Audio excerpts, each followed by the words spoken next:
안녕하세요. 도산대로의 주민 여러분, 그리고 예비 주민 여러분, 빌딩씨입니다. 최근 날씨가 많이 더워요. 돌아다니기도 굉장히 힘든데 오늘 같은 경우에는 하늘에 구멍 뚫린 것처럼 비가 많이 쏟아지더라고요. 최근 제가 그런 생각을 좀 하게 됐어요. 627 규제도 그렇고 비트코인 가격도 최고가를 지금 찍고 있는 상황이잖아요. 그래서 만약 내가 5년 전으로 돌아간다라고 하면 어떤 자산을 좀 먼저 살까? 라는 질문을 좀 스스로 하게 됐는데 여러분들한테도 비슷한 상상 속의 질문을 던져드려 볼까 해요. 여러분들이 5년 전으로 돌아간다고 하면 어떤 자산을 먼저 살 것 같으세요? 그 예시로 대표적인 선택지가 있습니다. 도산공원 인근의 압구정 상권의 건물과 그 위에 있는 압구정 현대아파트와의 비교인데요. 같은 압구정이지만 이 두 부동산이 투자로 번 금액이 굉장히 다릅니다. 오늘은 이 두 자산을 중심으로 가볍게 비교 한번 해보는 시간을 가져볼까 합니다. 본격적인 비교에 앞서서 몇 가지 기준을 좀 정해볼게요. 투자 자본은 약 20억에서 한 25억 정도로 하고 레버리지는 최대한 활용을 할 겁니다. 두 번째로는 보유기간은 5년 정도로 좀 통일을 할 겁니다. 지금이 2025년도니까 2020년도죠. 2020년도에 매입해서 2025년도 현재 기준으로 수익률 비교를 좀 해보려고 하고요. 세금은 최대한 좀 비교해서 제외를 해보려고 합니다.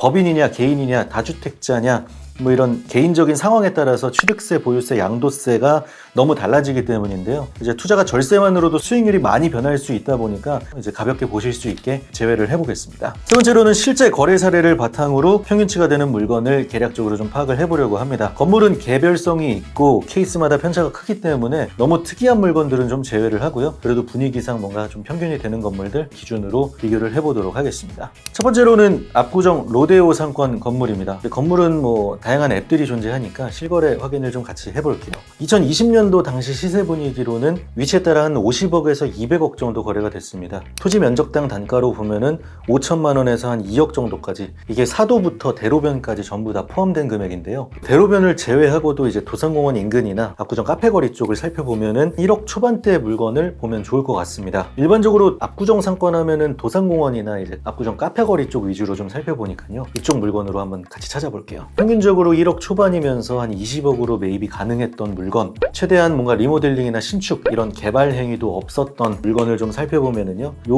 물건이 좀 비슷할 것 같은데요. 2002년식의 전체 근린생활시설 건물입니다. 92억 기준으로는 약 18억 정도면 매입이 가능했을 걸로 보이고요. 취득 비용을 계산하더라도 약 20억 초반이면 매입할 수 있었을 것으로 보입니다. 대출은 약 80%, 약 74억 정도 받는다고 가정을 했는데요. 당시 금리가 또 초저금리 시대였었어요. 그래서 기준금리도 최소 0.5% 하던 때입니다. 그래서 넉넉히 2% 은행 이자만 계산을 하더라도 1년에 약 1억 5천 정도, 월 이자로는 한 1200 정도가 나오는 것으로 계산이 됩니다. 연면적이 263평이니까요. 최소 못해도 면적당 5만원 임대료만 받아줘도 손해는 안 보겠죠. 시간이 지난 자료라 이게 정확하지는 않는데요. 당시에는 이제 계략 2억 6천에 1900만원 정도를 받았다고 합니다. 이 가정이라면 600만원 정도가 월세가 남았었겠네요. 이제 현재 시세를 살펴볼 건데요. 2024년도 분위기부터 같이 보시면 좋을 것 같은데요. 대충 봐도 1억에서 평당 3억까지 위치에 따라서 좀 거래가 된 모습입니다. 카페거리 쪽은 지금 2억 초반에서 중반 정도니까 약 2배가량이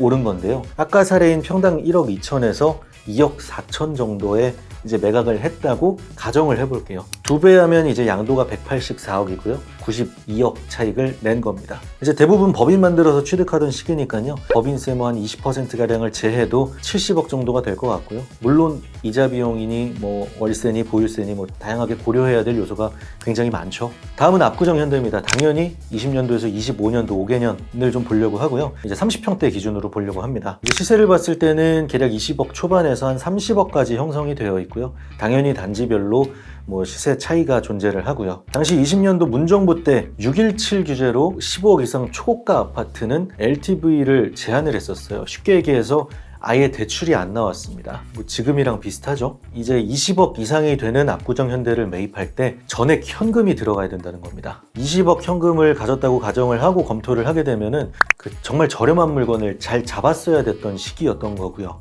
현재 2025년 시세를 보면은 30평대가 약 44억에서 72억까지, 결과적으로 보면은 두 자산 모두가 2배 이상이 올랐고요. 여기서 결정적인 차이를 만든 건 레버리지였는데요. 레버리지의 중요성을 저는 여기서 한 번 더 느끼게 됐었고요. 정책에 따라서 어떻게 올라타느냐에 따라서 이렇게 큰 차이가 발생할 수 있는 부분도 볼 수 있었습니다. 흔히 얘기하는 빚 잘 내는 것도 능력이라고 하잖아요. 건물은 레버리지 효과 때문에 비슷한 연금으로도 더 큰 차익의 효과를 냈고요. 아파트는 규제로 인해서 비교적 차익이 적었지만 그래도 크게 대출을 받은 사람보다는 그 5년간의 기간 동안의 심리적인 부담감이 상대적으로 적었을 겁니다. 당시에도 주택 규제가 심해지면서 상업용 부동산 시장으로 수요가 몰렸던 시장입니다. 최근 627 규제 때도 비슷한 흐름이 보여서 영상 만들었었죠. 요즘 시장에서 느끼기에는 아직 당시만큼의 큰 움직임은 없지만 그래도 기대감이 큰 상황입니다. 그런데 이런 시점에서 저는 그런 생각이 들어요. 지금 뭐가 오르냐, 뭐 대출이 되냐, 규제가 어떠냐, 물론 이런 것들도 당연히 중요한데 결국에는 건물, 아파트, 비트코인, 뭐 S&P 500, 금,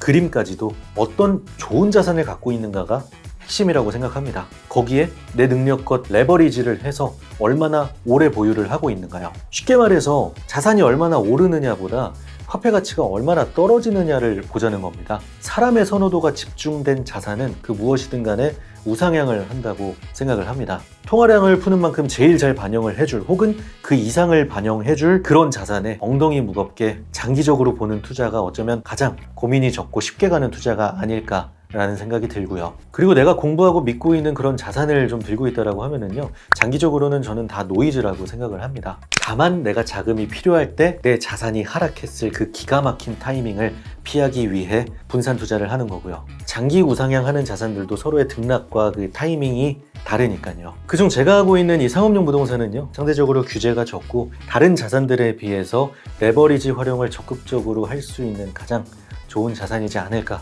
라고 생각합니다.